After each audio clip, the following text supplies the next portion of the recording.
Hello, everybody, and welcome to the Supernatural Substation. I'm Elaine Pastanio, and with me is my co-host Bernadine Richardson. Say hey, Bernadine. Hey y'all, How you doing tonight? I'm doing okay. Yeah, Yeah, you doing not okay? raining anymore. Yeah, You not. sure? Oh, yeah. The weather, huh? I don't know. Oh, the last couple of days it's been beating down, pouring down rain in here. We didn't get any of that over here. Just a little bit. Maybe in New Orleans. I don't know. Maybe at Jazz Fest. Don't know. But it's good when it doesn't rain, I guess. Because Yeah, we got it's some either, big thunder. yeah, you either get a feast or famine with rain. Hmm. yeah, Jazz Fest, everything went on as per usual. So we are here tonight because we're going to do a special episode with some guests that we had to reschedule, and we are looking forward to talking to them. They are the three Appalachian witches, and that would be Miss Pat O'Keefe, Misty Connor and Ashley Connor. And they have several books out. They have a new book. Let me see. I want to say the right title. It is called let's see, new book called Moon Magic, Mirror Magic, and the Witch's Ladder. That sounds good. But Yeah. I'm going to give you a little background on them. They are the descendants of the mystics of the mountains. They call themselves Granny Witches, Granny Doctors. They are Appalachian Granny Women. Each of them is a psychic, a medium, and a Reiki Master, and they're natural healers. They have three books. I believe their previous books are Appalachian Granny Magick, and Appalachian Conjuring. So this one is their third. They've been on the documentary Season of the Witch, and they're making a documentary of their own called There's Magic in Them Mountains, and that's supposed to come out next year. So Miss Pat's been a friend of mine on Facebook for a long time, and I'm anxious to hear. I've said before, I was like, well, she's a great photographer and a great writer, and then I didn't know she was also a granny witch, so now we're going to hear all about that. But I'm looking forward to it. What do you think, Dean? Me too. You ready? You ready to Yeah, talk? I'm ready. Well, I'm ready.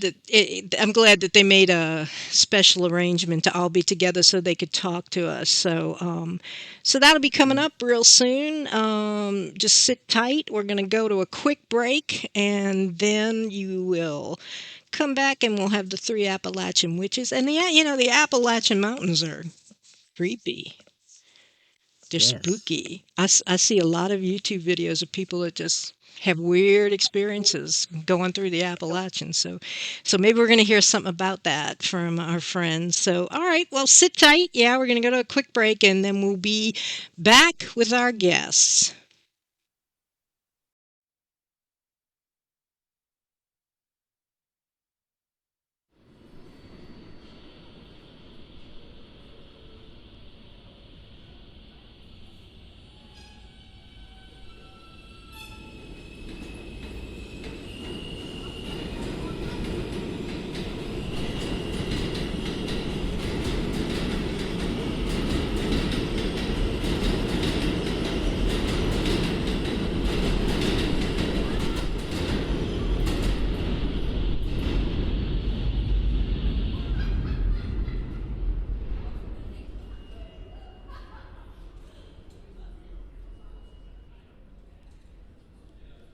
Welcome back, everybody, to the Supernatural Substation, and we have our guests here. We have two of the three Appalachian witches, Miss Pat Bussard O'Keefe and Miss Ashley Connor. And we're going to be joined later by her sister, right? Misty?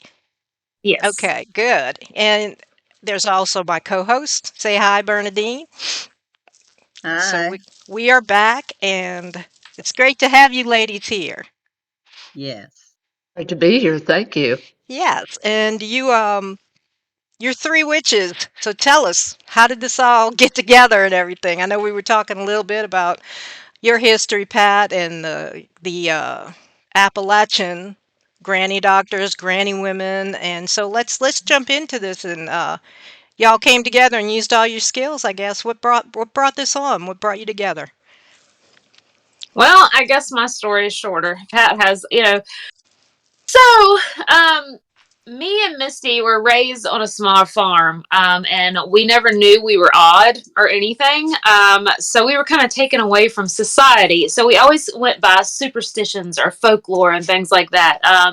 So we didn't know we were anything special because not a lot of people admitted what they were in the mountains. Because if they knew you were an Appalachian witch, they would have or you beat you down. You would have been a social outcast because they believe if you go by witch, then you don't believe in the Bible, which is not true. But we went by healers. So growing up, we didn't know we were anything special. It wasn't until we were making a book that is now available that actually we were talking to our family members saying, yeah, we're coming out with this book. They were like, well, that's in your family line. You were actually wart removers and healers. And we're like, oh, well, thanks. That would have been important. But, oh, look at that. That's good Yeah. sales. Yeah. But how I was awakened as a witch. I always did odd little things, and I'm going first because it's going to lead into Pat. So Pat and us, we were friends. We were good friends, and we were in the paranormal because, of course, being witchy folk, you're attracted to everything odd and out there. So we were part of the paranormal, and she would send her daughters and be like, listen, watch them because they've got something. Not a STD, but, it was more gifts. And she wanted her children to kind of watch and see what we did. She constantly told us that we were witches and things like that. And we were like, hey, we thought she was a little odd, but we never, we were like, yeah, yeah, yeah. So one time she invited us to a circle. And when she was there, it was lovely. We were just there happy because some men were washing our feet, to make us pure and things like that. And they were offerings and they were around this circle. And they were like, what are you thankful for? And all of them, because they were in the moment, said the Connor sisters and snapped their head over to look at us. And I was like, hey. And I whispered in Misty's ear, you stay on the Jesus train. So that's how we got introduced to that. It was actually Pat bringing it out of us, but telling us that that's what it was. And once we got educated, and that's the important part, we actually realized what a witch was. Because obviously, going throughout life, you think it's this like scary lady that's like green skinned and she does all horrible bad things. And it's really in society today that you overlook what is magical and what is actual witchcraft. It's just you open your eyes to it. So that is how we got awakened to be a witch. Is actually Pat drug it out of us. So Go, Pat. I'm gonna hand it to you. All right. Well, I'll make mine brief. I was fortunate. I had a mother and especially grandmother who just knew who they were. And my mother read palms. My grandmother was, I wouldn't call her a spiritualist, but she certainly lived through that time. 1910 is when she was born. And she used the spirit board, as she called it, the old spirit board. And she was just open to things, and things would happen all the time. We lived in a radically, and when I say radically, I mean radically. We're talking one of the most rare occurrences in paranormal lore is an expansion of space. We had that in that house. Years later, when we grew up, we called it the room. No one wanted to sleep in the room. But unfortunately, sometimes you would have guests or something, and they're always going to throw you in the room, in the other room, because they don't want the guests being upset.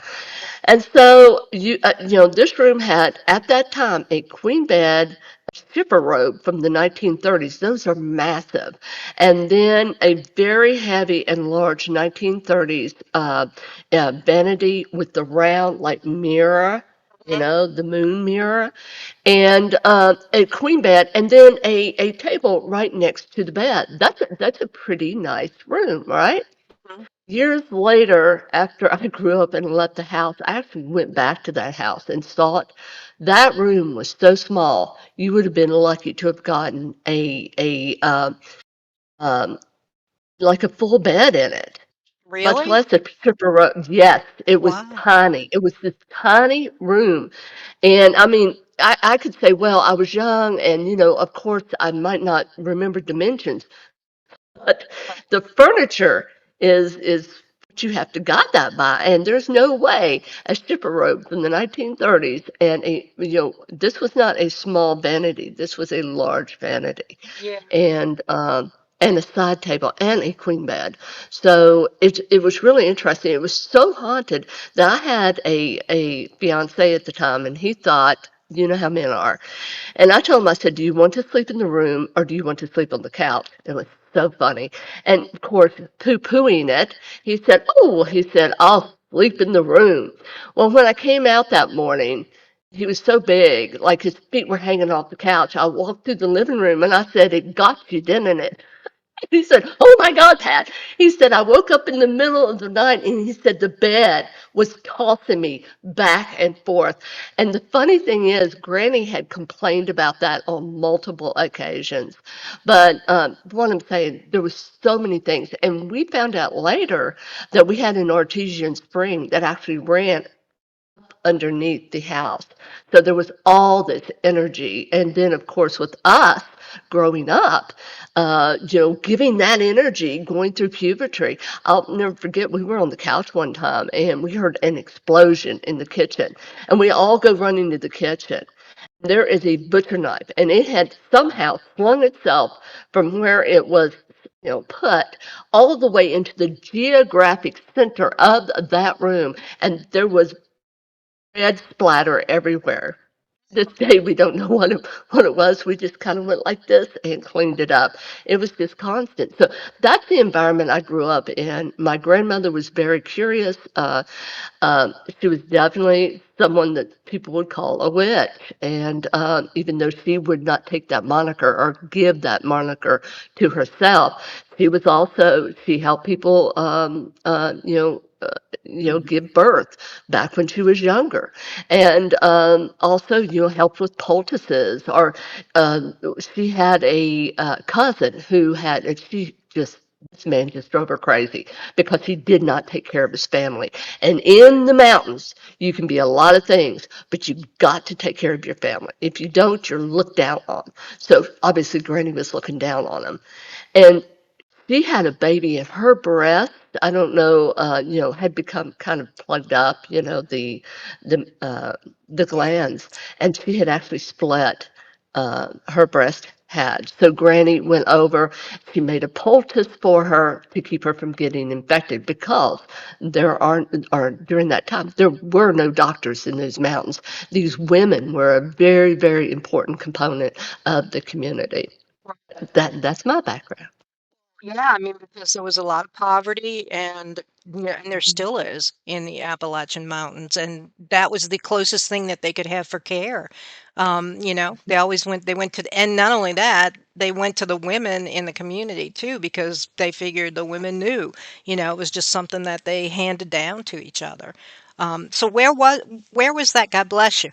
We Where did, didn't hear you, we seen you. yeah, we saw you. Where was I that, Pat?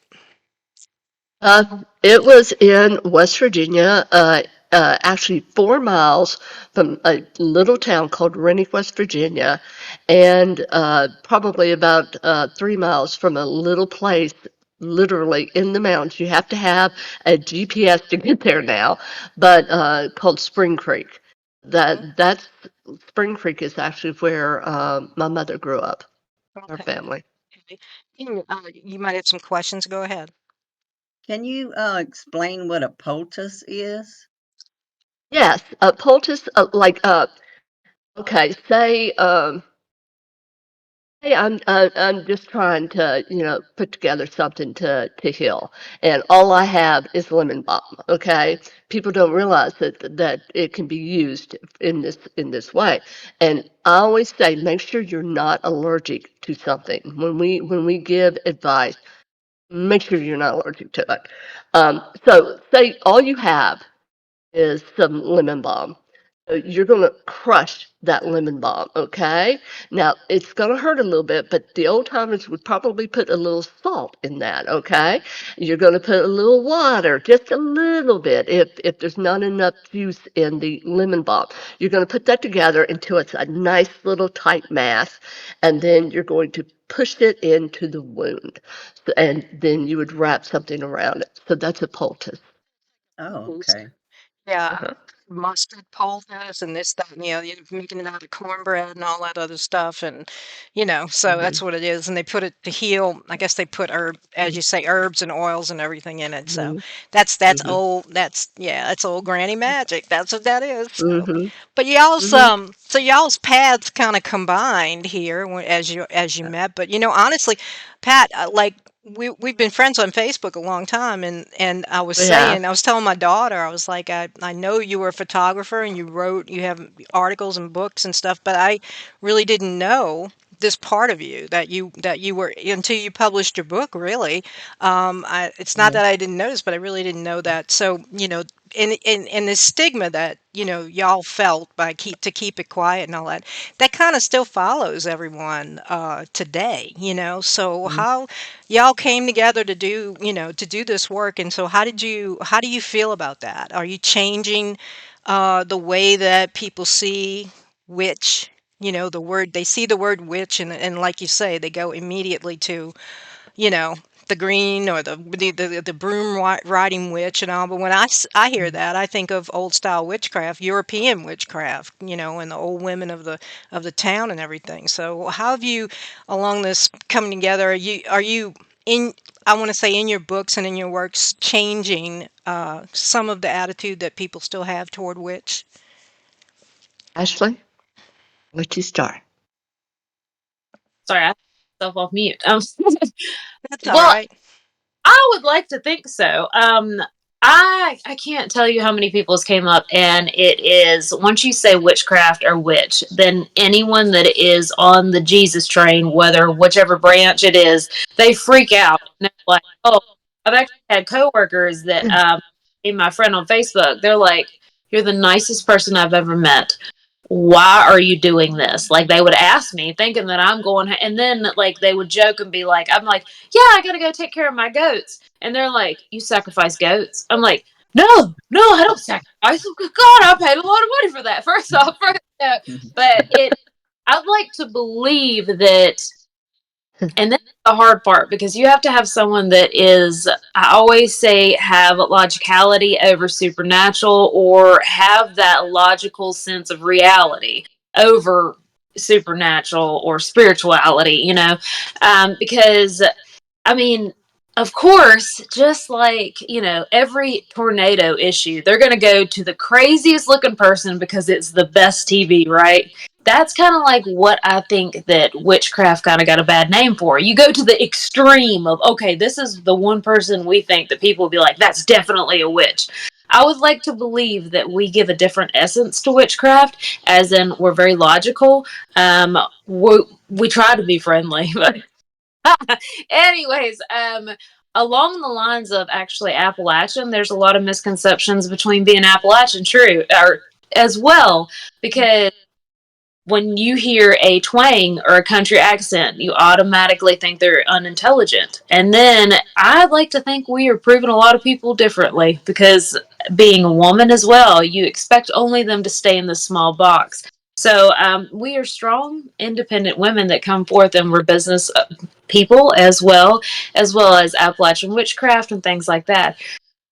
I like to believe we have a different tone about it because in each one of those sections that we are coming forth to admit that we are, they're a lot of the underdogs of society, to be honest.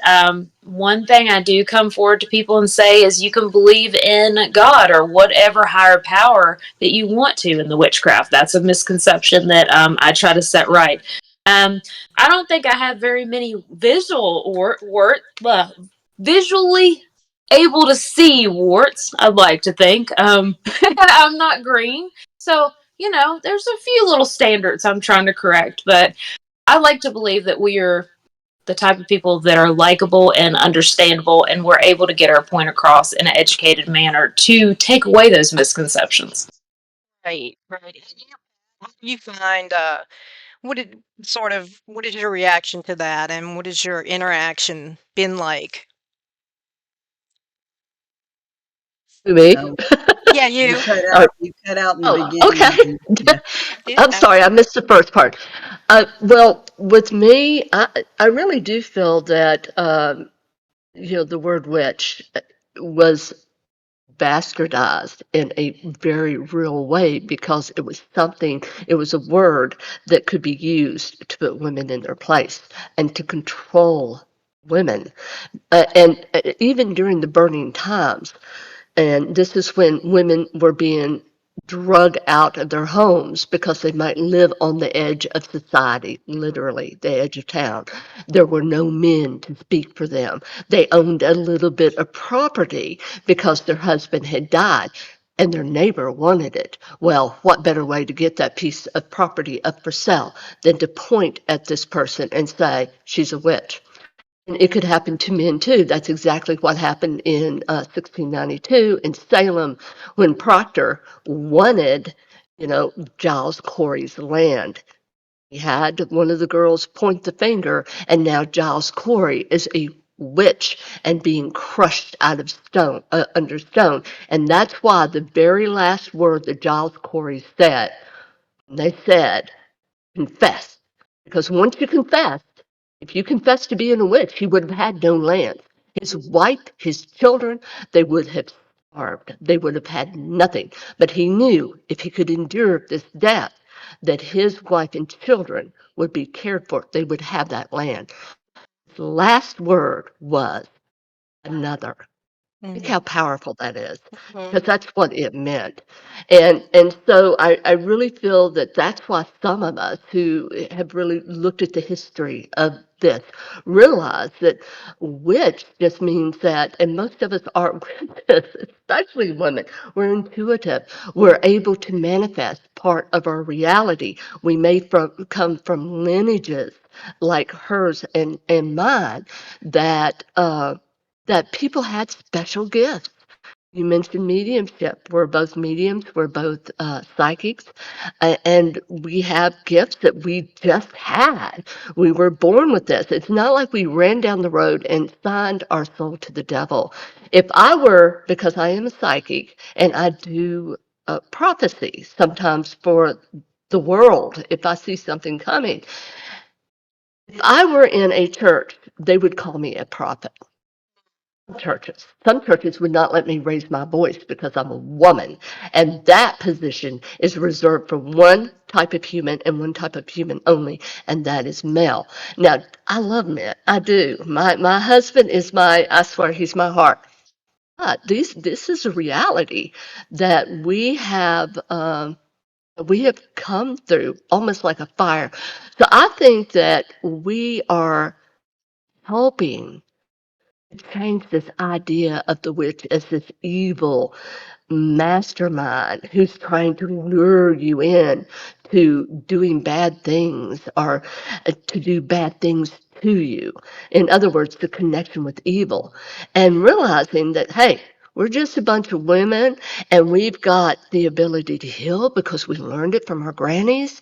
We've got the ability, psychic ability because we got that from our grannies. It's a lineage thing. And I got into real hot water in a documentary we did. Remember the season of the witch? Because the question was, what do I think is a witch? And I said, I feel that a witch is someone who can manifest part of their own reality. Now, does that mean that I'm excluding other people who want to be witches? No. But I'm going to be honest about this. There are people who can play tennis because they have two legs, two arms, and a mind. And then there are Martina Navratilova, who was born to play tennis. We're just born with this. And we're tired. we're tired, people like us, of trying to hide who we are. So I'm hoping that people are realizing we're very spiritual. I mean, think about it. People who are walking these paths of healing and spiritual connection, we think about God quite a bit. Believe me. That way with New Orleans with voodoo and hoodoo and and all the other kind of magic that's linked into it. But people often are taken aback. Like they'll ask me, well, what is voodoo? And I'll say, well, voodoo is a religion, because it's a Mhm. big religion, and there's millions of people who follow voodoo. It came out of Africa, but it's considered a religion, but it got a bad name because of some of the Mhm. practices, that were ascribed to it that were actually hoodoo, would fall under root work and hoodoo, and Mhm. like I've often said, like you can in voodoo, everybody thinks, oh, voodoo doll. That's the first thing that comes to mind, and they're making a voodoo Mhm. doll and they're sticking it. Same with poppets in Salem or poppets in old magic or old Europe. But in hoodoo, if you just take a bunch of grass in your hand, and you push it in your hand and you say, okay, your name is, and you start working on that thing, and you work on it, and then you're anticipating what you're going to do to it and all that kind of stuff. That's hoodoo, and that's what people think. That's what they think you're doing. Like you guys are going into the room, like I don't know. Have you seen Pumpkinhead, the witch in Pumpkinhead? Where she's in like Oh, the yeah, room. Yeah, I mean, which is the coolest scenes in there other than the Pumpkinhead right. himself, right? But they think that's what you're doing. Like you guys are going into your room and you're in there, and you're doing all this stuff, and it's like really, if they took a survey, there's millions of you guys, right? They just call themselves Mhm. Wiccans or pagans or druids or whatever it is. But Mhm. if all of these people were had a mind to be hurting us, let's just put it that way. I mean, this, Right. right? We'd be in trouble. It's a good thing that you guys are working on healing and positive stuff, and I've often Mhm. said that too. It's, you don't want to get on the wrong side of it. So, Well, you don't, and I mean, we are. How do I put this? Well, okay, Marie Laveau, and if I'm wrong about this, correct me, but I had read that she was a Catholic. She would attend church, and then after church, she would actually practice behind the church, yeah, and he was. that she was spotted there. Yes, and Hmm. see that's what see her religion was Catholicism. Her practice was hoodoo or voodoo, and our we're the same way. We believe in God, or I do. Okay, Yeah. I should say we. Speaking for me, I believe in God. I call it divine source, divine energy. I just see that for me, you can get there by many, many paths, all right? Not just one. I don't feel like there's a gatekeeper to God. And so what we do is also a practice. That's why we call ourselves witches. We are not Wiccan. Wiccan is a religion. So it's like to me two separate things. Yeah, it is. I think Wiccan came out. It basically came out of well, it's Gardner, but he kind of came out. It kind Mhm. of came out of him and Crowley working together, and they came up with a revision, reviving the nature religion, basically of England. I think that's what it was. But Marie Laveau, yeah, she was a devout Catholic. She went every Mhm. day to church. She Mhm. went every day, and what she Wow. really was more like a root worker, more like what you ladies are Mhm. doing with the Yes. granny magic. It got a bad Mhm. reputation. Her daughter, her eldest daughter, um, she looked just like her mother, and that started the whole thing. Was like Marie Laveau could be in two places as the woman got old. As she got older, but she looked. Marie the first kept her looks, and the daughter grew up to kind of look like her. So they had that magical thing. But Marie Laveau wasn't a cursing voodoo. She didn't make voodoo dolls and curses and all that. Primarily, she was healing. She would go Mhm. not only she was available to the people in New Orleans, but she would go to the charity hospital with the nuns and go work to heal people in the charity hospital. It's her Mhm. daughter who saw they would have dances at the Congo Fields, and they would have these things once a year on St. John's Eve down on Bayou St. John. They'd have the bamboulas, and the daughter started to see that something could be gained out of this. So she began to She was the one who brought in the element of the snake dancing and the drums and the fire and the this and the entertainment because she was watching. Ecstatic. Yeah, she Hmm. said, but yeah, they would do that, but she saw it as like that's entertainment and we can make some money off of this. So over time, the two women have like melded into this one thing, this one Marie Laveau, but it really was the mother was separate and the daughter's the one who really like imprinted voodoo the way that it's seen in New Orleans on, the culture here. She's the one who really did that, and she they would have all the white people would come and all of the free blacks and everything. She could pass the hat, do the dance with the snake, and predict some things, Hmm. and so she was really doing theatrical stuff, but it gave her mom kind of a bad reputation too. But that's where that goes, and she's highly. I mean, Marie Laveau is like considered the main voodoo spirit of New Orleans. They do a ritual Hmm. for her every June 24th or around St. John's Eve on the Bayou. They still do rituals. So so but she's looked back even in her obituary. Well, not the obituary itself, but when she died, there were articles in the Picayune talking about how do all these people go out there, this is a witch. This is a woman. She's a witch. All these people go out there and they're going out for the funeral and they're crying and they're, all of this stuff. They should be ashamed of herself. And now they're going to bury her in a cemetery. Oh my God, in a Catholic cemetery. So Hmm. that's all you see in the newspaper. But it wasn't her fault. It wasn't the way she was, and you Hmm. just have to separate the two. But not a lot of people do. So they just want to use it to scare people, and Well, and I would like to show another connection between the way she practiced and the results of it and the way we practice and the results of ours. And that is manifestation of reality. During that time, she manifested for herself a good life in a time when a woman of color would not have had the kinds of opportunities that she had. It's like that magic manifested for her, and Mhm. we talk about that all the time. You can't. It's spirit doesn't care if you're a millionaire. Mhm. I'm sorry. I have never had in all of my messages, direct message. See, I get messages two ways. One is through the cards. The other, this is the one I look for, and that is through an angel. It's an angelic led reading. And so if I hear or see or feel from that source, I know it is 100%, unless I misinterpret the message. This, I'm doing my best. You see what I'm saying? The cards, I'm trying to get answers through the cards using my ability. But but one of the things I've never received from Spirit is, oh, they're going to win the lottery, or give them these lottery numbers, or tell them they're going to have more money when they don't really need it. You see what I'm saying? I have gotten messages tell them they're not going to lose their house. You see what I'm saying? Yeah, Because that mattered. That was a roof over their head. So right. she was able to manifest, and I saw that. I've always been very sympathetic to her. She was she would have been quite a spectacular human being, I think.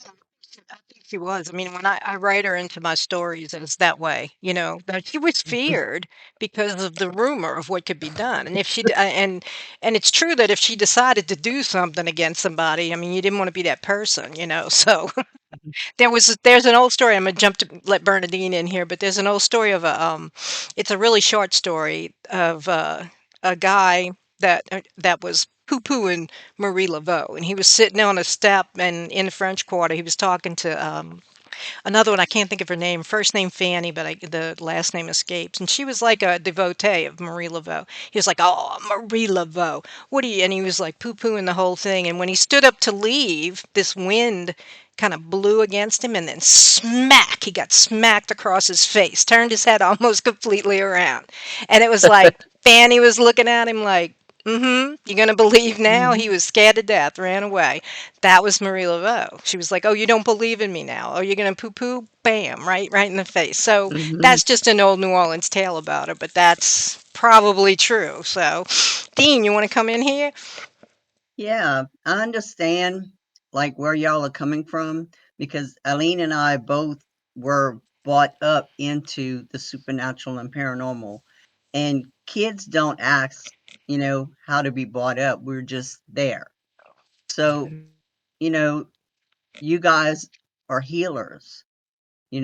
We help people also.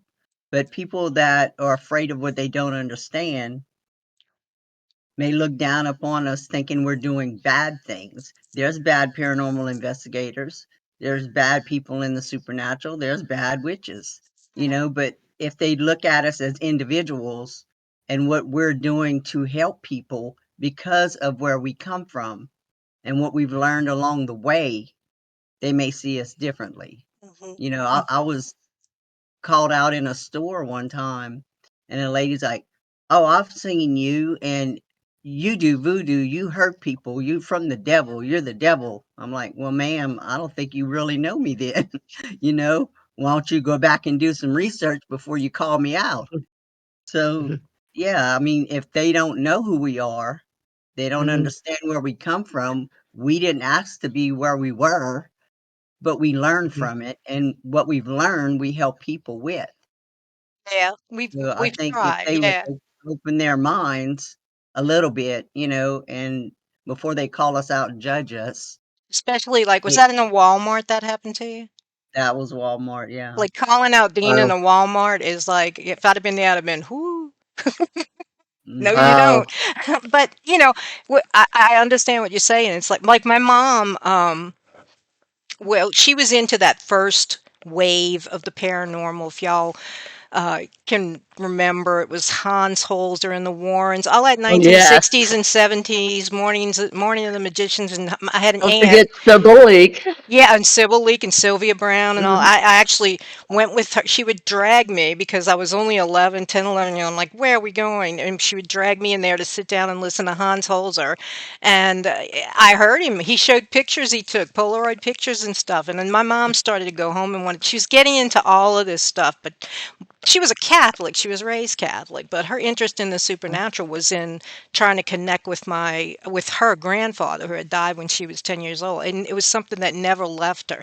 But it sent her off into the weeds. Now, like Dean says, when you're young, you don't really know what's going on, and if you're being exposed to it. But Mama started getting into like I just say it like this: like we're Catholic, we had altars in our house, like little altars on a little table. You have Jesus and Mary or Saint Joseph or Saint Jude, and you didn't kneel in front of them, but you prayed and you put your offerings there. You left your prayer books and all. Well, she had one in her room, and then one day I came home and I went in there to talk to her, and I was like, "What the heck is this?" It was like Zoroaster now. This was like this is like a total 180. She had a picture of Zoroaster, which I didn't know at the time was Zoro. I was like, "Who is that?" And everything was new. Everything was like crystals, and there was this lotus Mhm. thing, and I'm not disparaging that at all. I'm just saying that was not my mom. I'm like, "Mom, what is all this stuff?" And she began to sit on the floor and do the mantras and do the meditation. And she was ignorant of it though, I mean, like y'all know what you're doing. She had no frame of reference other than like a her co-conspirator was my Aunt Marlene, and they were both into all this stuff, and that's how it came into our house. And it was ignorant experimentation with stuff that she didn't know enough about, and she brought it into the house, and the next thing you knew, we had, hauntings, and we had problems in the house, and I've written about it, and it just went on and on. And I think but she was not knowledgeable in what she was doing and what she was Mhm. opening. She Mhm. had no background like you two did. I mean, her grandmother, my great grandmother, was a psychic. And on the other Mhm. side of my family, we had root worker psychic grandmother, but she was not exposed like you were to this all her life. So this was a totally new thing.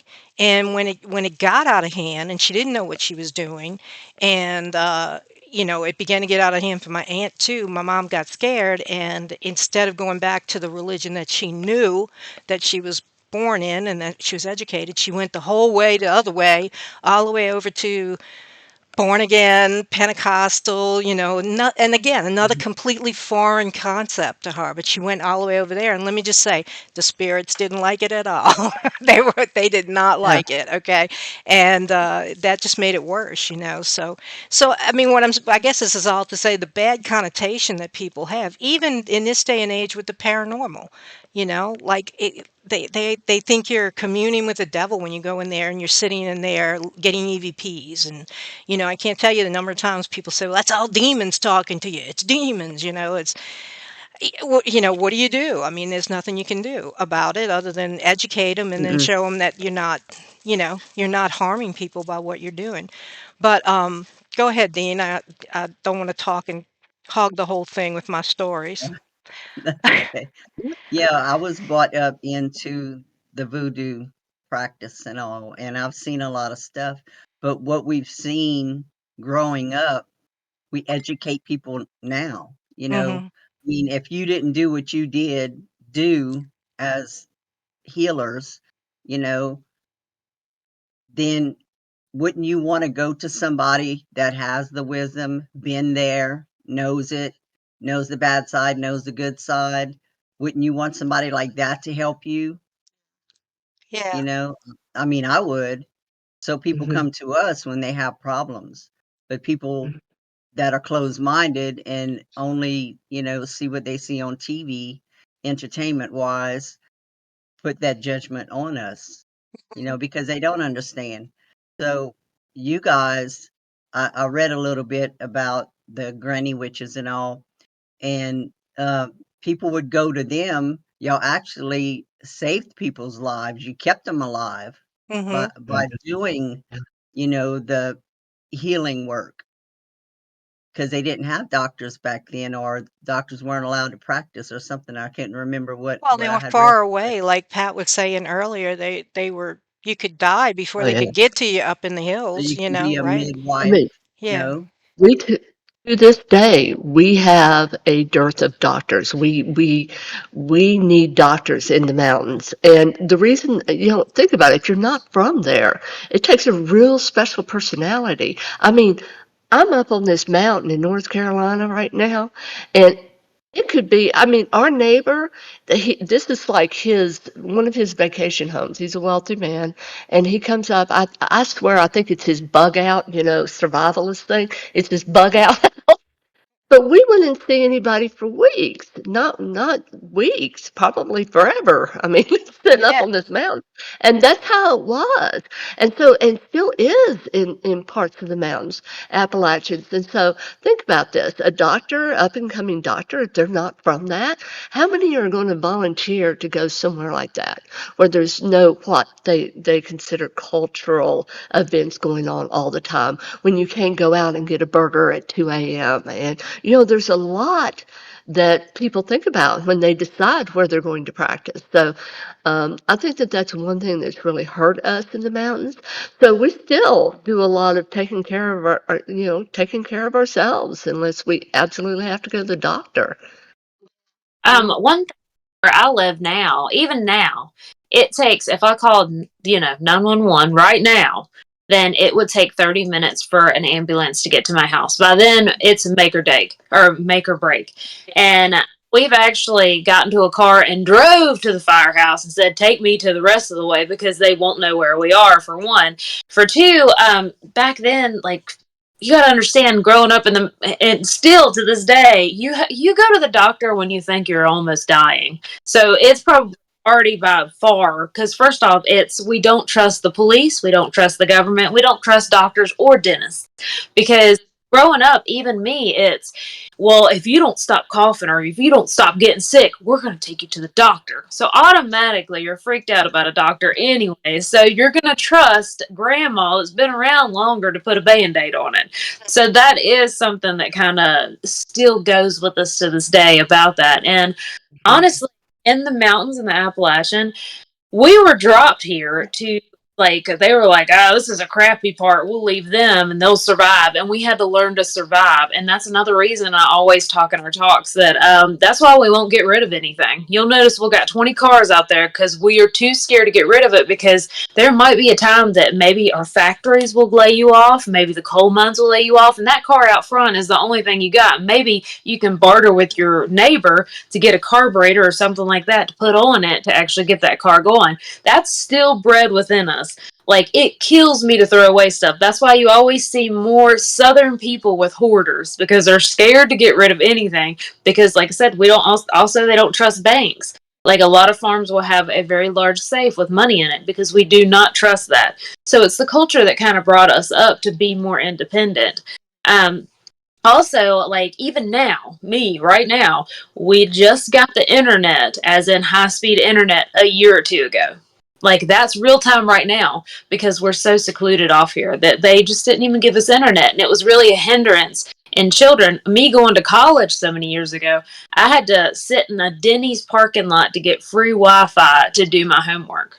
And I would actually have to drive to a gas station that was 20 minutes up the road to actually get cell service. We do not get rid of like landlines because our cell phones sometimes do not work. Like, that's how cut off from society we are. And when they say Southern are slower, as in it's just easy going, it's because we ain't got the internet. I'm telling you. Here recently, I'm obsessed with my phone. I look at that fast interaction and things like that. Because, I mean, think about it. When you're out in the mountains, you got to call on the phone, like a landline, to call somebody, or you'll send them a letter. My family still does not trust emails. They still get paper mail to their house. So that's how slow time in the Appalachian Mountains it is. Wow. I Wow. guess that Let, let me explains why when we evacuated for Katrina, we went up to like Little Rock and we couldn't get a signal. Couldn't get a signal anywhere. I mean, it was like that explains a lot. It wasn't just because who we were trying to call was down. We were just trying to call other parts of the country and stuff, but we couldn't get a signal. I mean, we let me are New Orleans. We're talking, below sea level. We got they when we got internet, we got internet. It was fine. Cable, fine. We had it way back in the 70s and 80s. So I don't know what that is like, or y'all are. I, Go on, Pat. I'm sorry. I, no, I mean, I've got to brag on Ashley. You know, when we talk about strong Appalachian women, this woman can fix your car. She's a trained mechanic. I Oh, mean, she Good. gives the boys a run for their money, and she is a machinist. I mean, she does. She's amazing. So she's one of those people that if the you know what ever hits the fan, you want her on your team. She knows how to do stuff. I don't know about, because I got let down by men so many times. That's probably another reason why the Appalachian women are so strong. It's because, shoo, those men, you got to make sure it's going to work out either way. I was going to say, so, also where we're at, it's very important your cellular service provider, as in where I'm at, we'll have to make sure the tower is close enough so that you have that. So Sprint, US Cellular, we could not have that because we had a Verizon tower closest to us. So that matters as well, just so you know. And it is crazy like that. I'm telling you, I was like, listen, I'm going to make it out here. And if my car breaks down, I'll also have a welding degree, because I was like, if my muffler falls off, then I'm going to be able to put that back on too, you know? And there's a terrible story that I just found out today. So obviously, when you're driving in your backwoods, and like, another nice thing about being in the city too, if an animal gets hit, they'll pick it up off the road. My sister's in here now. She's came into the picture. But my story is that when you have a low car, everybody has jacked up cars where we're from, because sometimes we got to go down back roads. Sometimes you got potholes because they don't give a shit about these roads. And like, I saw a meme and it's so true. Sometimes you hit these potholes back here and it will roll down your windows and change your radio station. It's so damn hard. And it'll also knock out your alignment. So, yeah, that's when your steering starts going like this. Well, I had to borrow my nephew's car. I'm not used to a smaller car that it feels like your ass is dragging the pavement. That is the car I was driving. Um, some sad person hit a raccoon, and I was used to driving my higher vehicle, and the raccoon got stuck underneath the car, and apparently it's been stuck there for days. We tried to get it out, and he went to go and today, and he has a lovely raccoon tail flying underneath the car. So that's also something that you look forward to in the South. I Make sure love you have that. cars. Stuff in his car. You which one? The smell in his car. It's going all up in his car. I was like, it's gonna smell. I'm hoping it'll knock off before then. Here's Misty. Oh, hey, come on in. Hi. Misty. I'm starting to talk like y'all. Hey, today when we found that raccoon. I just want y'all to know that. Oh my goodness. Because with an SUV, you go right over it. It's like, oh, but you can go over it. My daughter has a low car like that, and we drove it. New Orleans. You want to talk potholes? There's a Simpsons episode where they're at a city council talking about a pothole somewhere. This is so funny, and they show you the pothole that they're talking about on the Simpsons, and this popcorn truck hits the pothole, and it's like, boom, all the popcorn explodes. Well, like here. They're so deep they're planting trees in them to try to get the message over that this is like they have trees growing in the middle of the street.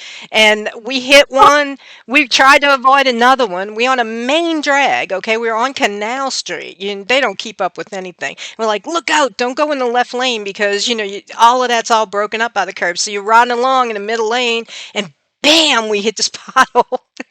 A tire goes, it's wonky now. It's like you can feel it, shimmying when you go into the stick. So we're just going to have to replace the rim. But that's New Orleans down here. I mean, and they don't do anything about it. But anyway, that was funny. Yes, up in the mountains. I watched this Soft White Underbelly. There's a YouTube channel called, look at y'all. Everybody loves that. The first one I ever saw were the three guys and somebody died. One of the guys died. Somebody died. Number 4, I guess. And they say, and the guy Mark, he was like filming. He says, "Well, where is so and so?" And he said, "Well, he died." And he said, "Oh, And he said, and the other one, he said, "What you asking?" And he said, "I asked where so and so was." And the guy said, "He's right over there under those tires." I was like, wait. They buried him across the street next to a trailer under some tires. And I'm not laughing at them. I mean that I'm laughing at what they did. I'm not laughing at them as people. But it's like when people from the north look at that. That's that's what they think. Everybody from a certain point all the way down to the Gulf of Mexico, we're all like that, And I'm like, that is the best. That was the best. Oh, he's over there under them tires. They buried him like across the street under some tires. That's the first episode I ever saw of them up in the hills. I mean, it was, yep, that's it. So I see things haven't changed. But y'all have but I got one other question to ask you, and then I was going to talk about your new book. So when you come out, when you people know that what you do, and there's an old belief, I guess, in practicing witchcraft, or when you come out on basically the astral plane as a witch, or come out on the etheric, and people know. Do y'all get people who want to fight with you or want to test you or do you look at that? Witch wars are real because I was a peripheral victim in one I wasn't even involved in. I was like, but yeah, I can see y'all want to say something. So, I mean, as soon as you're out there though, you're a target. I want to say that they're safe on their little farm that you have to have a GPS to get to, and I'm up here on this mountain, and you gotta have a GPS to get here, because it's good to be able to cut off. I won't tell you now. I'm going to answer this real quick. I'm old. I don't care. I, I probably didn't. I'm a Scorpio. I never cared what people thought. I really didn't. The only time I cared about what people thought, and I'm talking about other witches, I'm talking about other people, it doesn't matter, okay? And their opinions of anything is if it meant my livelihood. Then you worry about it, like having the president of a college come after you, happen to me, all right, where I work. So those people you worry about. Everybody else, it doesn't matter. But I know what you're talking about. People come at each other. It's like my power is more, impressive and more powerful than yours, and they get into it, and I'm standing there like, I'm living my life.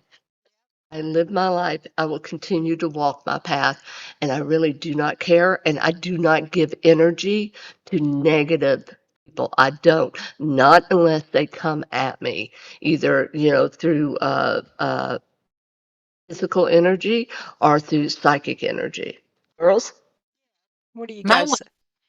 I'll share a little bit about one time, and it's happened like we used to go to this one area, and we were doing our cleansings. Well, I do cleansings, and then they were doing like readings and stuff like that. And every time somebody laid on my bed, they were like, and they were witches and stuff. They were like, such and such, I know is casting at me. And then the next person was actually the person they were talking about, and then they would be like, this person's casting at me. And by the time I left that location, and I was just helping them take off whatever energies and stuff, I really told someone, I feel like that they've all got their wands and they're like pew pewing at each other up here. It was like they're Yeah, like pew pew pew, and it was so this is and me. 100% on that. Like they all knew. The weird thing is though, and I was like, y'all, I don't know what the energy's happening up here. It was like if there was somebody in the middle that could get them all to go at each other, that's what had happened. The next time I went, it was really cool because I could feel the energy had like calmed around them, and then they had worked their things out. But I mean, witches, we not just witches, but anybody who feels that their back's against the wall, they're going to use what they know. Like if you got a person who has a black belt in karate, well, if somebody comes after them, what are they going to do? They're going to throw some jabs, whatever they do in karate. I don't know. uh, Kick if you ass.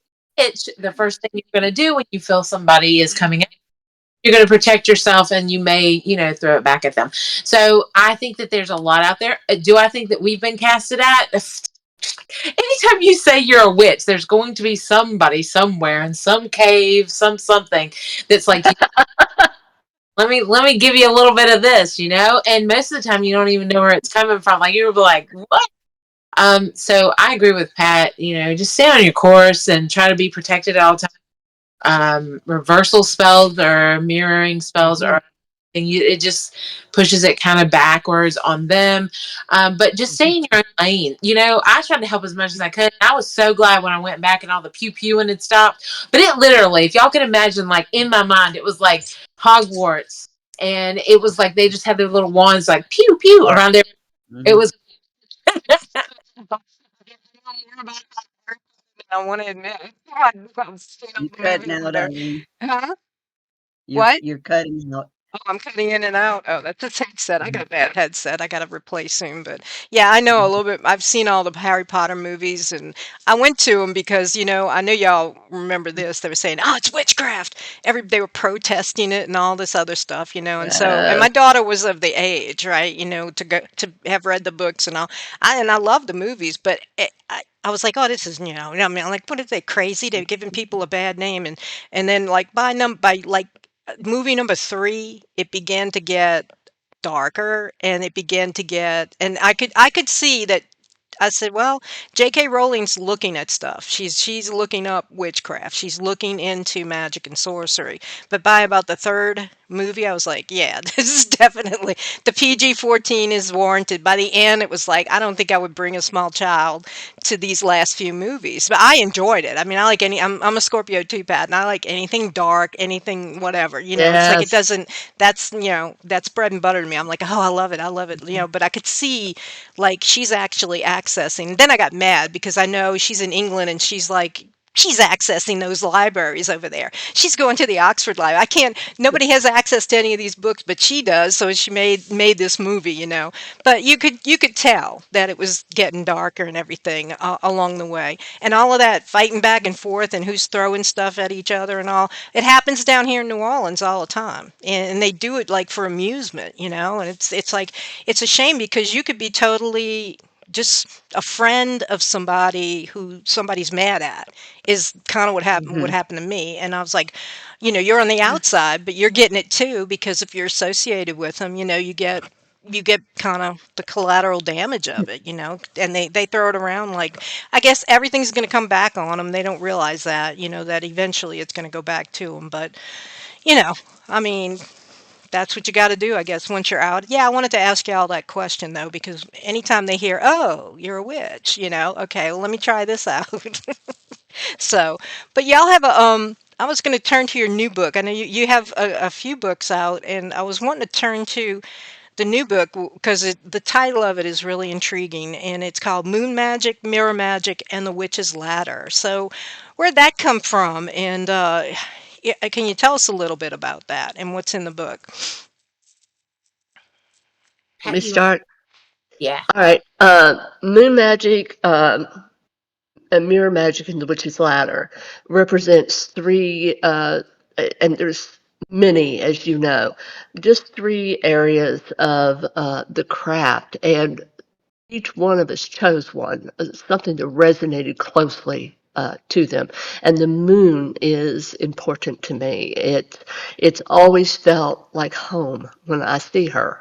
In the night sky, I feel a little safer. I feel there's magic in this. And so I wanted to do my section on moon magic because of that connection. So the other two, Misty?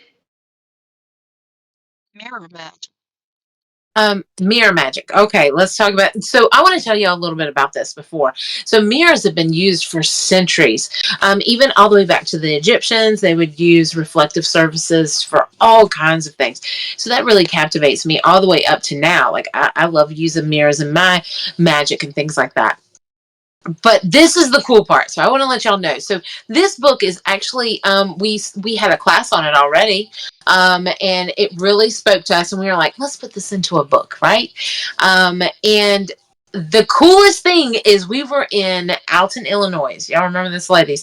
And a little woman came over, and she had came down from Illinois to take our classes on this. And I didn't think anything of it. When you're teaching a class, if somebody says something, you just address it and you keep them moving, right? That's just how any instructor would do. And she said, hey, like I was doing where they were scrying into the mirrors and stuff like that. And we were in a very notorious haunted location at St. Albans Sanatorium. If y'all have never heard, really got to look that up. That place is amazing. But we were doing this exercise, and then all of a sudden she says, can you teach them how to close it really quickly? And I'm like, oh yeah. And I was teaching them, the oils that you would put on and how you would close them and things like that.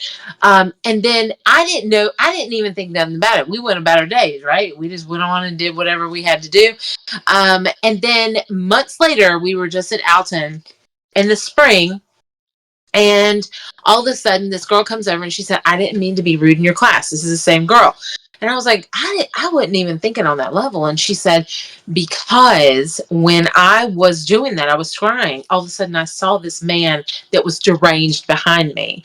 And I have been practicing forever, so I knew how to push him back, and how to close my mirror. But then I realized everybody in that class, if he could come to me, right, then everybody else in that class could have had him come through their mirrors too. So it really put a different facet on it. I thought, oh my gosh, this is intense. Somebody in the right hands, this could do amazing. Now, girls on the other side of the room was, I wanted more intensity. I wanted it. And I'm like, holy moly. Like, I think it depends on how long you've been practicing and things like that. So these are just some of the things that have been addressed. And, also the apprehension of, if you're going to use some of the things that come in these books, I think that, you got to make sure that you do it in the right space and things like that. And as you grow in your practice, how you use it and stuff like that. So just wanted to share that story. I thought that was really cool. I didn't know about that story until months later, that she was like, I didn't, mean to say it. And I didn't even know about it. I wasn't aware. But she said that she saw this man, and she said that when she came back home, she also saw that man in her house and stuff, and she had never seen him there and stuff like that. And she's had dreams about him, and she's had to push him back and stuff like that. So mirrors aren't to be played with, but this is also a guide, I guess, for you to be able to use that, but also be protected too. So I'm really a part in that. Wow. Yeah, my mother, we were talking about her just a few minutes ago. She used to go to this woman who was, her name was Tilly, and she was a witch, but she was a psychic, and she was a lot of different. She was actually more of a satanic witch, I would say. I don't. Yeah, so she was kind of into that, but she didn't realize kind of how deep she was. She didn't really realize what she was doing. But she used to have, or when my mother would go there, and I saw it when went to the house. She had this big old oval mahogany table, and it was black. Unless you really like looked at for the grain with the light, you could see the wood, but it looked like a big old black mirror. And she used to use that for her seances and for scrying and stuff. And well, like I wrote it in my book of experiences. I put my fingers all over that mirror because my mom dragged me to that house after school one day and I was mad. So I went and touched the table and I was like, yeah, okay. And I went and fooled with, so, well, bad things ended up happening. But that's what she used to use. And now, and I'm going to let Pat talk in just a second. I wonder about our phones. A lot of people, when it's gone, when it's blank and it's black, I look at it a lot and I'm saying, a lot of people use their phones now to scry, which I don't know. I don't know if that's a good idea or not, but Pat, yeah, go ahead. Well, one comment, and then back to Ashley because she hasn't finished on her part of the book. Yeah. Hmm. But just one quick thing, and that is I don't recommend that simply because there's frequency that Hmm. is running through that phone. It's an electronic. Right. So I wouldn't recommend that because you don't know where portals may be opening, and Right. especially not for someone who's just beginning. But Ashley, Yeah, come on in, Ash.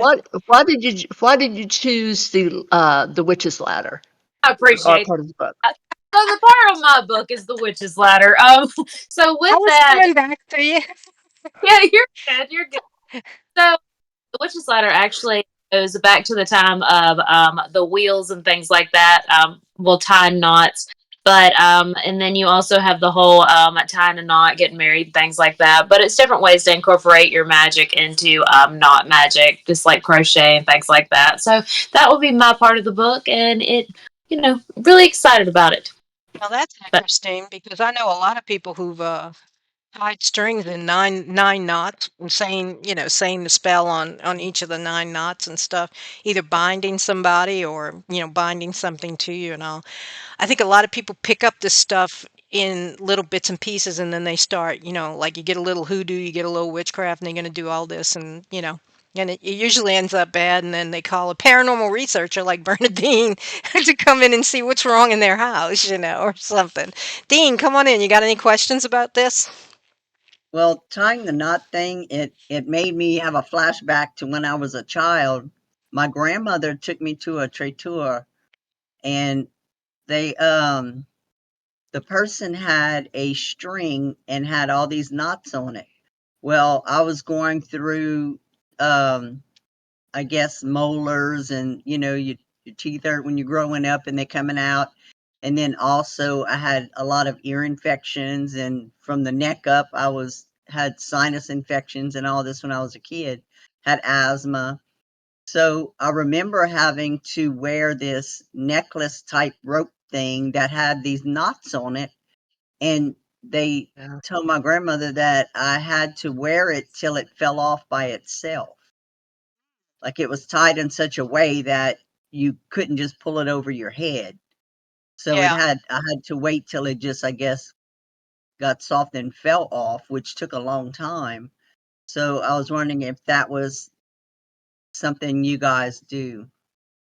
Well, let me ask you this. Did it cure problems with your teeth and your infections and all that? I don't remember, I was a kid, but I remember going to the Trattoria Hmm. because they put it on my neck and, prayed some things over me and all, and prayed on each knot certain things. I just don't remember what they were. Yeah. It was some kinda ritual deal. Well, there's so much of that, right, ladies? I mean, it's picking up. I've watched people just pick up pieces of like string, tie it into something, and not always for good stuff. Well, I remember having a toothache, and Granny would get you a clove, and kind of bang on it a little Yeah. bit, and you held it in your mouth. I mean, they did what they could, and Hmm. they only had what they had. That was, like you said, it's very root, uh, uh, very, very much a root And then they practice. passed it on to their daughters and their granddaughters, and they showed them. I mean, it's a whole. Can I ask you this? That made me think of something I wanted to ask. Do y'all have any relation to Gullah magic? Do you know what the Gullah people of of the Carolinas? I think it's the same thing. They just call it that, but it's the same kind of root working and granny doctoring, and Was Gutla towards the coast? yeah, yeah. Because they Yeah, incorporated a yeah, lot of things with shells in the sea and stuff in it. right, right, right. Hmm. Uh, the thing is, and do you want to address it, Misty?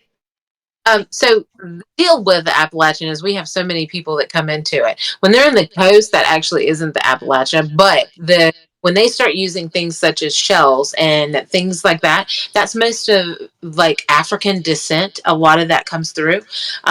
That is also in ours because there people don't believe, but there was a lot of African Americans in these mountains with us, plus many other plethoras of different nationalities. That's why we have a melting pot. You were talking about earlier how people just pick a lot of different things and put them together. That's kind of how every holler was a little bit different. But when you start getting into seashells and I think they're called conchs, larger things like that, they are still used for protection, but that is more towards the coast, and that's actually a lot of African descents and things like that. Beautiful. They have then been incorporated into ours. A really good representation of that is I think James Madison's home or something like that over towards the coast in Virginia, and you will see because sadly enough we all know that most of the plantations had slaves. Of course, us in the mountains, we didn't. We were hill people. We didn't have, most of the time you didn't hear about that up in the mountains as much as you did the coast. But they have dug up archaeologists where they had, of course, the spiritual side of the people who were already there. And then when they brought Africans over, they had their workings. And most of those had to do with shells and things like that, root workings. We had the same things, but then we had the bottles and things like that. So then it melted together, and then that's how some things go. But as far as I am concerned, I don't really work with a lot from the coast. Do you, Pat? No, and going back to, we use what we have. And of course, we don't have those sorts of things, or didn't have them certainly back in the day. But Misty mentioned, all these people being up here in these mountains. People think that we all come with the name Williams or Harris, and we're Scots Irish and English. It didn't work that way. In 1884, there was a terrible explosion in a mine because there were two ways to make a living. You went into the mines or you cut down trees. Both of them took your arms, your legs, and your life. I mean, they ate men alive. But but the explosion killed, I forget, over 100 men. It says 114. Okay, 114 plus men dead in those mines. So when you go up on the graveyard, there all of these people, they're not there. Many of them were left in the mine. They weren't able to get them up, or there wasn't enough left of them to be able to, have anything to recognize. And and there's all of these gravestones with names like Piazza, from Italy, from Poland, I mean, from all over Europe, and then names that definitely were what we call not local. So yeah, we were, we uh, we were definitely a melting pot. So, and when you look at the basis of magic, there's so much that's alike, is there not? We uh, Misty does something that's really unique. She does what she calls these cleansing with eggs, and that's very much she learned that from a Mexican. Uh, Yes, he was from Mexico. He came over, but that's so crazy. Like, thank you for saying something about that, Pat, because mhm. people don't understand that all these cultures, a lot of it is the basis. You'll find a lot of similarities in a lot of these cultures, because magic comes from the strongest magic you're ever going to find is suffrage, and that is true. When you have somebody who is truly in the trenches and they are suffering and they are asking what greater being, greater God, greater spirit that they have around them, please help me. And then when that moves, that is the most powerful. So you will find that most of the I guess the less than, you know, admirable, I guess you would say, normal Caucasian male back in the day, when they were pushed back into our, underdogs, when you were pushed back into the mountains and they were just please praying for all these things to happen, no matter what your ethnicity was, that's the strongest. So you will find throughout time, a lot of them are kind of the same. We have different twists on it. We have different hollers and we have different continents and all kinds of stuff, but a lot of these things are kind of the same, because that's what we were asking for. So you'll find some of that stuff, like Pat was saying, that a lot of it, you know, even though it's different groups, in the mountains, we had nothing different. We were all the same. We were trying to survive. So that really, really is something strong that's in our culture. And she's saying that what powers this is emotion. I mean, extreme emotion. Imagine a spell being cast by a woman who's just lost her child, murder against that person. If you have this gift, that's going to be a significant amount of energy that's going to push.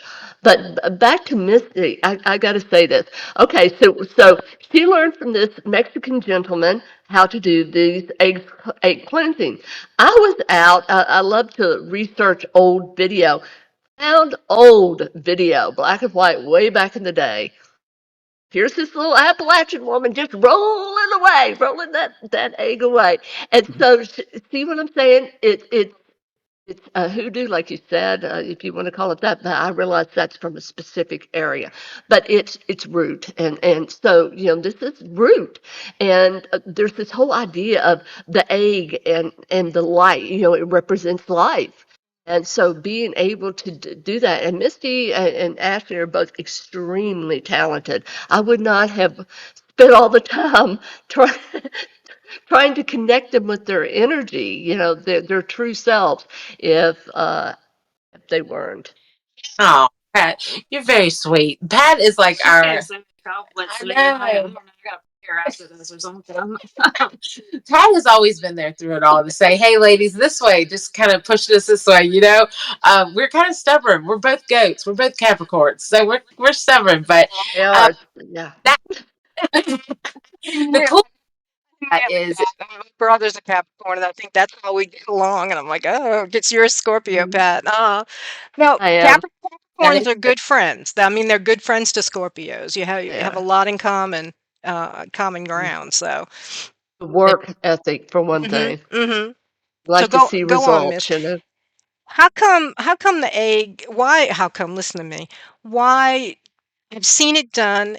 They either put it on your body and go head to toe with the egg, or you take a bath with it and you let the egg float in your water, and then I guess when you break it open, right, it's supposed to have absorbed whatever you're trying to absorb, negative energy, the sickness, or whatever it is. Is that correct?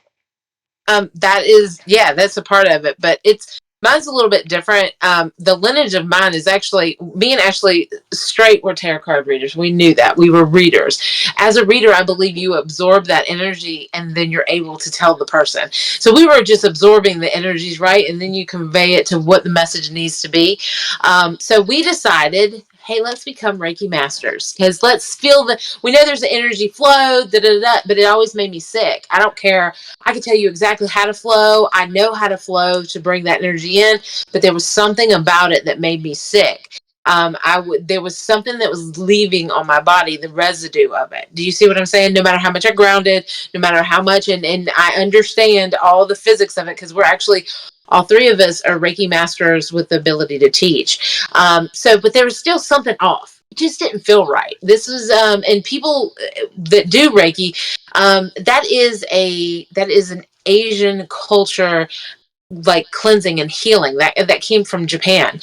So it's not like it's from here. So something just felt, if you know me, I'm probably the furthest from that culture than anybody, and it just didn't feel right. But so I met this gentleman who was from Mexican descent, and he was talking to me, and he's like, let me show you this. And when he did it, I was just like, wow, this is ridiculous. This lets me do what I need to do. But it's like a catch-all. If you think about an egg, it is the most strongest. It can have life within it, but the easiest to break. So it was almost like a funnel. So I could funnel and it catch it in there. But then I realized I took his, and then I come home and I was like, man, that still doesn't feel right. And I know I can add more to this. So then the medium and the other side of this, and how I petition to the spirits on the other side of things, something felt right and it fit. And there is no gift in me. I believe there's a gift on the other side that I'm just lucky enough to be able to do. So when I took this on the road, I made sure with everybody. I was like, I think I even did it for Pat. I did it for everybody. I was like, okay, is this what it needs to be? It's evolved into something more that's me than me. I give messages. Sometimes I can tell them certain things that's afflicting them. I've had people who've had other things in them, all kinds of stuff, just ridiculous. And then at the end, I open your roadways at your feet, and I pull off all the gunk that can get you on the path. That's when I see most of my spirits, actually, to tell you the truth. That's when I see most of the guardians, the guides, the deities, all that, because that's where I'm asking them to help you. So the thing of it is since I've worked on some people and things like that, they've been clients and stuff, all of a sudden you see more people doing it out in the public. I've never met anybody that does what I do out in the public, but now they're kind of popping up, and that's okay. Maybe there is some kind of energy that in vibration, they're connecting with other people and they're getting what they need, but I have never taught anybody my way. And if I do one day, I think that it will be a great thing to pass on to somebody. But I don't know. In the mountains, we're very superstitious, just like our midwives. They would let people go along with them, but they would never tell them the complete how they were doing something completely, because they felt superstitiously once they passed that on, the gift left them. They weren't able to help anybody anymore. So I kind of in that, and I kind of stick with that. Mm, okay. Dean, let me throw it to you. Misty, Yeah. you had said during your Reiki practice, you would get sick whenever you try to do the healing and all. Do you feel that has anything to do with maybe you having possibly empathic abilities that you 100. can take on a person's sickness Mm, at the time you're doing the healing? I am very glad that you brought this up, because this is something that, so we were doing, we were enchanting like pieces of jewelry, medallions and stuff. And it was something that we were offering and stuff. And we would take them back to the altar, and I would charge it with them. And I will never forget this moment. I was with a person, and she seemed okay to me. She seemed fine. We went back there. We were charging the medallion, and what she wanted. She wanted love and things like that. And after that, I got so sick that Ashley had to take me off the property, drive me around like a Walmart. I was like in the floorboard of the car, just crying, getting ready to throw up, blah blah blah. And I get after, because the best thing for me is to get away from that energy. You know what I'm saying? What's happening, and to break those connections that you have, right? And then I came back to the house, and I was talking to some people. I was like, man, that really tore me up. Da da da. They were like, oh, we forgot to tell you, she has an attachment to the point of maybe she thinks it's taken her over. And I'm like, did somebody forget to tell me this? I just was like, I mean, you could feel it was so bad. So since then, as my practices got more and more, I could switch between Reiki and the egg cleansing, but there's nothing that feels like the importance and the power that I have in the egg cleansing. I actually like to call them Appalachian cleansings now, because as soon as somebody hears that egg word, even though I know what we're doing, we all know what we're doing, it always makes them think of them TikToks. And always like people who do them really quickly, and then they're, oh, this is what it is. It's more in depth than that, in what I do. So I do call them egg cleansings and Appalachian egg cleansings, but it's mostly just Appalachian cleansings, because we use the healing that we have in our mountains. These ladies do it just like I do it. They can use that healing aspect. Mine just happens to come with an egg. Yeah. Yeah, I it's think one day, whenever, well, if ever the world just goes to crap in a handbag, Mhm. we're gonna have to look to you ladies, for medical advice because we Yeah. won't have doctors anymore. So people Well, will have to go back to the old ways. That is true. let me Very ask y'all. Let me ask. Oh, I'm sorry. Go on, Pat. Go ahead.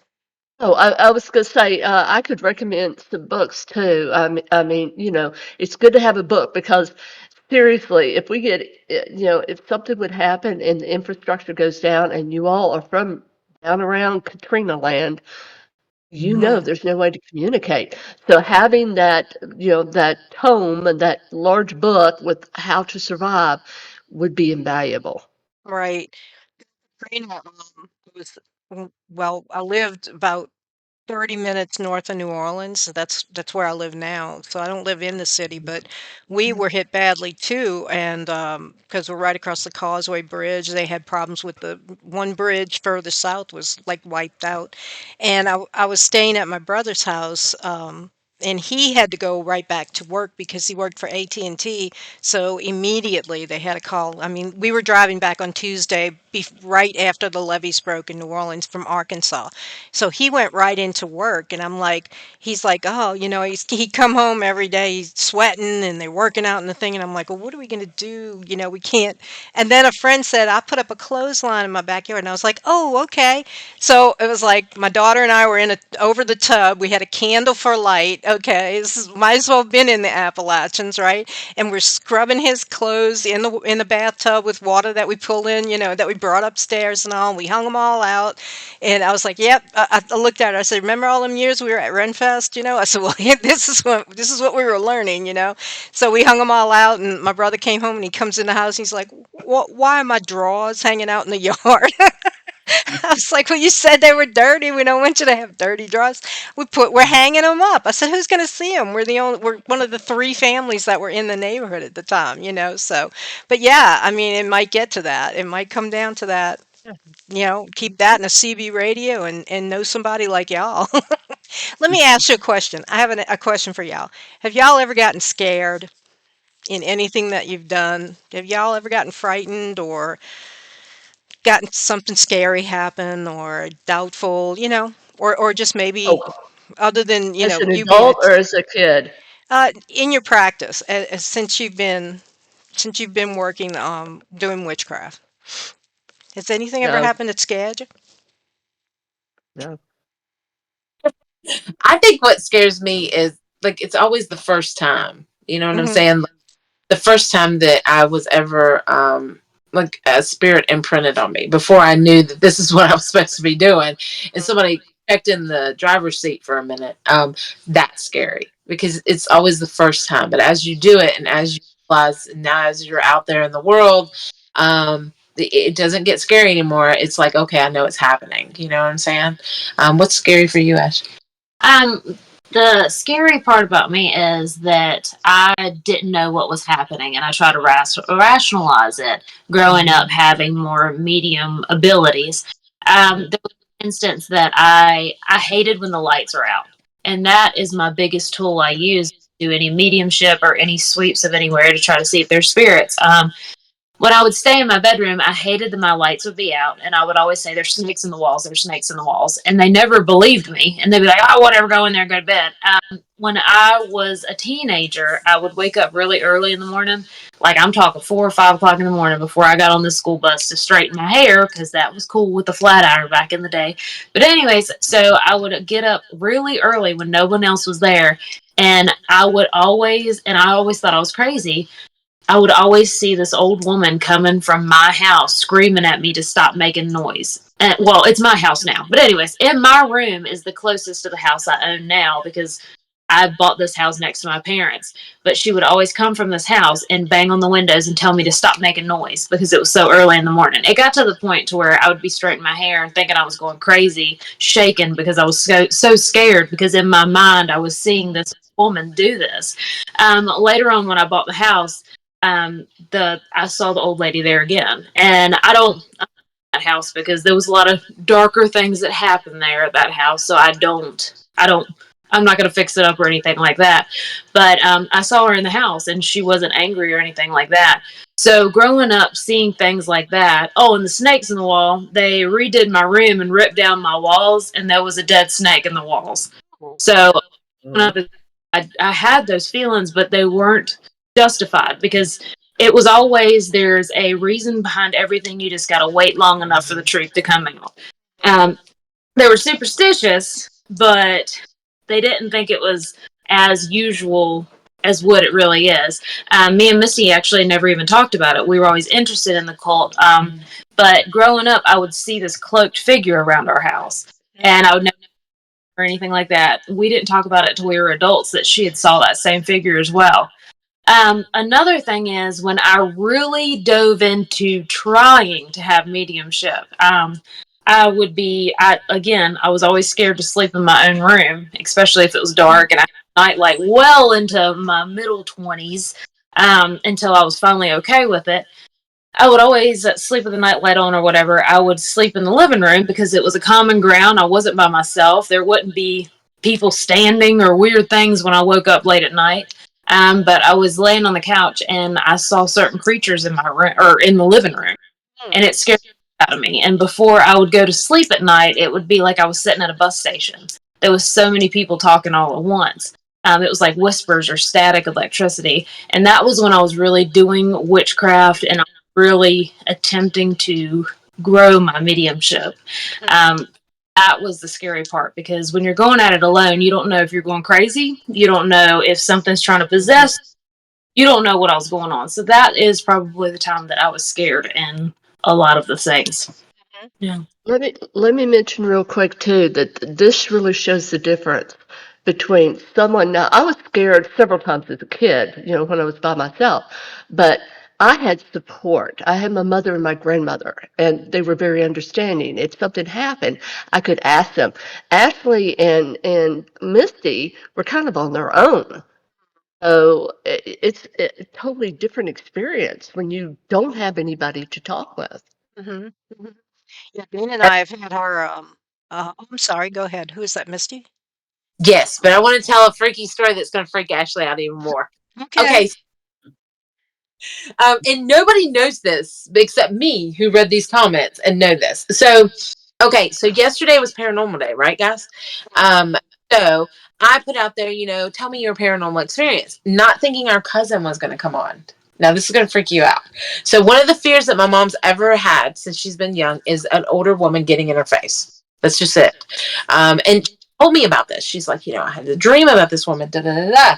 Oh yeah, this is gonna freak you out even more. So my cousin comes on, who's a very religious woman, by the way, guys, and she tells me, "Well, We already been we already been unfriended about this person. If this is the same one, refriended because things like that. But anyways, I tell you what, a movie and a book make a difference. But anyway, I'm gonna keep going. um, she like a very sweet woman. She talks to us a lot. She'll come on our posts and stuff like that. And she said she was telling me her experiences, and the experience that she had was she was in her bedroom and there was an older woman in her bed, and she got close up on her face and things like that freaked her out. This is crazy because I've heard this story from you and I've heard this story from my mom all my life of this older woman who's got the longer hair. we still own the same land. We still have the same houses and things like that. So, yeah. But our cousin lives in like Abington, Marion area. So it's really crazy. None of us, until that post yesterday, had talked about these experiences. None of us. So I think that, like somebody posed a question to me of, do you believe that spirits can follow a family? Yes, I do. It doesn't have to be a banshee. I do find that more Irish families do tell me these stories of like a ghost that comes with them or something. Oh, but I was like, holy crap. I've had 3 women in our family that don't talk to each other about these things. Tell me about this woman. I'm like, wow. But there is bad omens that I do see. Certain spirits will come around, and I know either I've got magic worked against me. I call them magic runners. I do see certain things, and I'll get like a whiff of who it's from. I do see magic runners, and I know that's bad. I also see different, like I'll say they're omens, but you see with your mind's eye. I've seen a starving dog walk past our yard. But there's no dog there, so I know that one. And then there is a certain woman that if I ever her, if wherever she is, I know it always is bad luck or a bad omen that's coming around. I don't really know who she is. She's not from my family or anything like that. So that I know in essence of something is coming bad. There was something else I was going to say that I don't know, but it's kind of cool. I don't know if anybody else's family is like that, but I've realized since we actually broke open the door, like Pat was saying, she was very supported. But we that was our support actually. Yeah, Pat was like, "Come on out, ladies." We solved a crime within our family that no one else did, and we didn't know anybody, so we would talk to Pat about it. And it's different in the South; they think you're crazy, and they don't listen, and they'll disprove you so many different times. So it's sometimes your gifts get stifled or suffocated. Right. If you don't have, but it's really crazy since we have came out more with this and really did some research into our lineage. We had an aunt get in touch with us when our first book came out, and she said, "Ladies, I can answer a lot of questions for you. Come have lunch with me or come." And she's like, "I could tell you all about this." That's when our dad came out and said, we didn't call ourselves witches, we called ourselves healers because we would have been hung. And about the wart witches that are in our line and stuff, like all these things. You got to kick open that door first, guys, because they ain't gonna talk to you. I think we've scared other people. Like there's certain family members as they get older, you can just feel that it's going to be time. Like you feel that they're half still in their body and half on the other side. Lord. Misty ruined Christmas one time. I did. I don't know, man. I'm not gonna listen. For some reason, Pat has said numerous times that she walks with the angel of death. I have said numerous times I always seem to be there for the elderly as they are transitioning in our family. That is a hard role to play. It is. Some of them, I've joked with some of them. I said, "Listen, don't give me take you to the hospital. I ain't gonna bring you back." But I was just joking, But still, things like that, that just happens. But as far as what was you saying, like on the that you ruined Christmas. I did. I recognize when psychologically someone's clicking in and clicking out, or there's someone else in there. Misty, she told somebody at Christmas, "You might want to spend some nice time with me. He's gonna die." So he did, and that's the horrible. I'm laughing. I'm pulling a Pat. I'm laughing at this because what are you supposed to do after you've done shit to bed, y'all? You know what I'm saying? You just gotta laugh at it sometimes, right, Pat? Yep. And Eileen, you're a Scorpio too, so when she said, Pat walks with the angel of death, what that means is, Azrael, and who is the one that separates the body from the soul. I've seen him once, and I've written about it. And I think that, kind of thought in my mind an explanation that he appears like you think he's going to appear. Like my interests run toward medieval England, the Middle Ages, monks, monasteries, and all. And so when I saw him, he was a big, giant figure with the hooded monk, the whole cowl all the way down and everything. And I knew it was him. And I think I don't know if I've written about this yet, but he appeared to me in my bedroom, and he was so big that just the night light was on in the hallway, and there was just a thin line that you could see at the top of the door by his shoulders. And I was scared to death, went under the covers, the whole 9 yards, trying to find the light. Where's the light? It's over here. And then shortly after that, I went on a little road trip with my cousin and another friend, and we went to Texas.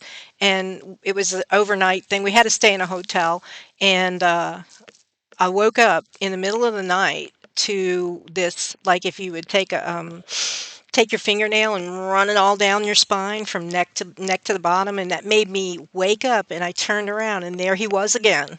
But he had another one with him, and it was a smaller size, a more natural, normal man size. And I screamed. They jumped up, thought somebody got in the hotel room. Everything was chaos and all. And then when we got home, Not the exact day we got home, but the very next day we found out that someone had committed suicide. And then I knew, it's kind of like, kind of retroactively that that was who that Mhm, was. That was death. And he had somebody with him, mhm, and this is who he had with him. And it was kind of like, mhm, didn't have any clue, but, and I haven't, thankfully, knock wood, I hadn't seen him yet, and I don't want to see him again anytime soon. It was scary in a way that was, I don't even know how to say it. It was like fundamentally or primordially frightening, but it wasn't like, make you break out in tears kind of. It wasn't like a creature feature. It was just there he was, this big old monk, just like I think mhm, death looks, to me. Like other people might see him a totally different way, but that mhm, was a long time ago that had happened, and thankfully, no, I haven't seen him since.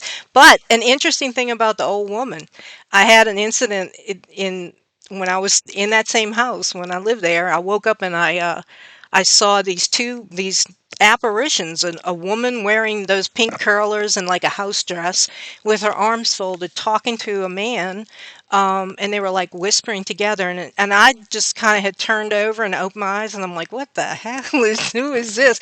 And as soon as, like, instantaneously, she was aware of me, and she swooped down right into my face. And she had she had everything. She had the cat eye glasses and all, but she swooped into my face, and of course, scream, reach for the light, run out of the room. It was just like it was par for the course in that house. But yeah, that. So I always, when people say, "Where are well, where are the spirits?" I said, "Well, look, they're right here. I hold my hand right in front of my face, and I'm like, they are this close to you." A lot of the times they're right there staring at you. So, but Dean and I know you can get frightened by these things. Yeah, I get scared, but anyway, I heard somebody mention. I'm just gonna we're gonna wrap up soon, but I heard you mention a movie and a book. So I had read that you guys were working on a film about the magic in the Appalachians, called "There's Magic in Them Mountains." So can you tell us a little bit about that? It's supposed to come out next year, right? Yeah, it is next fall. Yeah, this is something that's dear to our hearts. It's a documentary, and it's we're actually interviewing women who are descendants of Appalachian Granny women. Mm, And what we're finding is fascinating, that their descendants are still healers and are still, psychics and have special abilities that other people in the community don't have. Uh, and it's interesting because they're either you know, self-identified witches, self-identified herbalists, self-identified medical personnel, but they're drawn to the healing aspect of it. And so what we're doing is, they're talking about their ancestor and their lineage, and what we're trying to do is preserve these stories because these women, their stories are disappearing as people like myself begin to pass. mm, Because, I mean, my children didn't know them. They didn't know their great great grandmother and what a powerful force she was, or their grandmother, or their great great great. It blows the mind when you think I knew my kids' great great great grandmother, right? And so, the whole purpose of it is to preserve these stories, to preserve the memory, and to honor our ancestors, the granny women. that's wild. That's great. So y'all are going all around and just basically filming them, recording them for posterity. Yes, yes. I think we're going to have 8 total. I mean, it's a documentary. We have to bring it in a little over an hour. So we have about 8 women, and really they're sprinkled all over, Central and South Appalachia. Appalachia, God, Appalachian. Can't Well, believe I did that. you did Appalachia. Somebody better record that. We make God no. I We am. make we shouldn't say, but people in the mountains, we got our thing. We laugh at people who move in and say, "Oh, I'm from Appalachia." Like, there, I did it. It's I'm telling Appalachian, like you, better do latch me. you better do some praise Dale and Hey, raise bills when you get wait a minute, guys. You can hear that my black. voice. I got to tell you, I took the shingle shot, the second one, and I didn't think a shot could make a human that sick. I slept for 36 hours. Really? Wow. Yes, I was in a coma for The 36 hours. What's the That shingles vaccine a booster on it, or just The the second first one. one? That's Oh, the my second one. that's my If brother. He's like, you better get this shingle shot. Yeah, I'm like, I'm not old. I'm not as old as you now. well, I'll they're get it when. recommended for 50. Well, my daughter actually had shingles. Yeah, If it's you've terrible. had Oh, it's horrible. It put my this is the good president of the college I worked at. His wife was actually hospitalized, and Mm, they think that it may have triggered like early Alzheimer's in her. I mean, it wow. was so Yeah. traumatic Hmm. to her body. Yeah, Yes. I've known people that have had it, and it's terrible. And like, since my brother's a hypochondriac, he's gonna go, yeah, okay, stick me with that too. But and he asked me, did you get it yet? And I'm like, no, I'm not your age. I'm, but it is terrible. I don't want to get it. I got chickenpox late because when I had my daughter, I hadn't had it in childhood, and I was sick with her at the Oh, same time. She was about 4, and I oh, got it then. And it was terrible. And I said, now Yes. great, I have shingles to look forward to. Oh wow! But anyway, so you're looking like that's going to come out maybe next year. it will come out in the fall of 2025. We're going to get this book out. It's supposed to be out in June. So we're going to be wrapping it up around the 15th to the 20th in order to get it to print. And then after that, we are not doing anything else until we get this wrapped. But we'll get it. We'll get it together and it will be out and it's going to be something we'll all be proud of. Magic and the Witch's Ladder is coming out still, or I mean, is about to come out, or has it been released? No, the book that we're working on, that one is we're aiming for June. We have a big con that we're going to, so we're like, that's what we want it to be. We want to reveal it then. We do the Haunted America done by Troy Taylor. Amazing event if anybody can get to that. But we are Yeah. rolling that new book then, right, Pat? That's when it's being unveiled. Yeah. Very good. If y'all are into paranormal conferences, it is a very nice conference. They try to keep it small, intimate, and just well planned. Just amazing. Where is it? Where is it? Oh, Oh, Alton, Illinois. Okay, yeah. Needed you to say that because I thought he was up there in Illinois. I just couldn't think of where Char Taylor was. Well, maybe Yeah. road trip one day, Dean. Yep. Mhm. That's exactly right. You got any other questions for these ladies or any other comments? Nope. No, No. no. Y'all been awesome. Yeah, it's been awesome having y'all. We'd love to have you back after your new book comes out when you get some free time. Come tell us about that too. It's just good sitting down talking about all this and letting people It's know they good don't to have to talk. be scared. I I've got one quick question for you all. Okay. Are you practitioners of voodoo?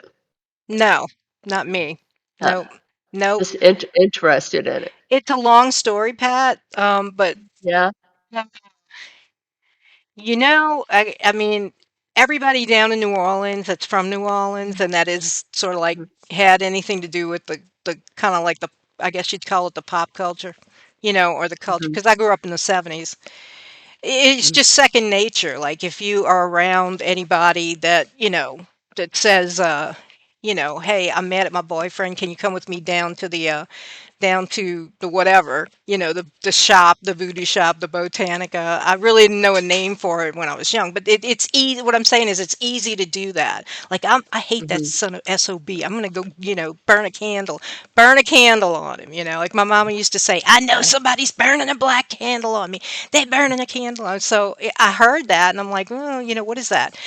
Then I realized, you can go to the botanica and it's easy to slip into um, that habit of just solving every problem like that or knowing this is where it comes in like you can do I know I can do Right. something to so and so and it's Mhm. I mean I was raised a Catholic and somebody asked me once, are you a witch? And I said, no, I'm a Catholic. I don't know if that counts, but it's easy to get in these things and the I finally got when that's when I was asking y'all questions about the witch wars or witches throwing stuff on people. I kind of got on the periphery of that and had some problems with it. And you realize that, after my mom had her issues with the things that she was into, I said, well, I'm never going to do that. And then, you don't realize you're slipping into it. Well, I'm just going to do this little bit, or I'm around these people and we're going to do this, or, this and that. And then, finally, basically, I had an experience that shut the door on all of that. I mean, I respect everybody's what everybody's doing, but I will never touch that again. And I can tell you about that privately, but I had a really, it was like, okay, never again. And Mhm. that's basically the message that was conveyed to me. You can do all kind of stuff. Primarily, Mhm. prior to that, I was helping people would ask me, well, what can I do if I want to do this? And I would tell them, well, you could do, and I would just point people in the right direction and all. But you don't realize how you're beginning to, to do these things too, these shortcuts, these, Mhm. trying to control or, let this outcome.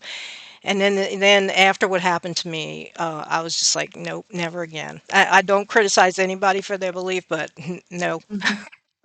no. Well, now you did ask me if anything had ever scared me in my practice. Mhm, I said no, and that is the truth. mhm. But there was one thing, and we will get into it next time, maybe something to talk about. There was one thing that has happened to me as an adult that scared me. Mhm. And if it had not been my connection to divine energy, to this angelic source, then I probably wouldn't be sitting here. It was